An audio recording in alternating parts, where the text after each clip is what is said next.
Hello mga wadi mo pa di. Ang nakatana na kamo kauning belekoy. Aw uso bagay ining dulce kay itong panahon. Dulce bagay ni ka mga batang 90s. Mga batang 90s dyan. Shout out sa inyo tabi mga wadi mo pa di. Aw nabakal ko sa tindahan ni Chat Suray. Ikaw pa mabalan siya kay tinda. Aw tanan-tana daw kung iyo pa man ang namit niya. Kung kasing hamis pa man gay ni kang pagkamot niya sa imo. Charis lamad di. Aw taba ka baga nabago na day. Naging maalsum na. Aw sa itsurahon kay ning dulceng iniyo. Day mo nagbago day. Iyo man giraray. Aw nabakal bayad dyan sa tindahan na 12 pesos.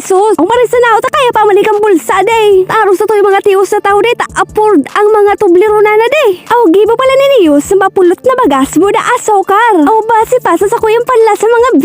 Kasing namit niya so tekoy so sa Chinese bagang mapulot na pigpiprito na uso pag Chinese New Year. Aw kung wala kang budget mariini na itukal sa tekoy pag New Year taburo barato lamang. Taparehas man sa nabaga ang lasa pero mas mahamis iniyo. Less hassle na taday ka naman maprito. Budaday mo na magkakaipuhalo na bunay. Ang problema lang kaing niyo nagdudurukot sa ngaragag. Ibo bagay ni sa mapulot na bagas. Pero ba kung may siya makauyan mas makauyan pangali ang pandong mo pagiling-ilingon. Charis lang pa di. Tanaubos mo bagan sa rumpatos kay ni. Aw dati palanda abing 5 man sa na ang kantidad kay niyo. Aw darayan mga wadi buda panikan inflation. Sana lamang mga wadi buda padi day matukalan ka mga imported na dulce ang mga gibo manigdiyo sa Pilipinas. Sa huni si madi ang muyaong gani sa tublero mo do kisi. Sana ulmadi. So hali sa mga nagpipede sa iya tapos pag naagom ka na ay papakaon sa imo balaw. Charis lang pa di. Sana lamang mag-abot pa kay halawig na panahon ang mga dulce na gibo man sa Pilipinas tangan matanan pa ini ka mga bagong henerasyon. Mga madi buda padi man sa natabi sumasunod naman.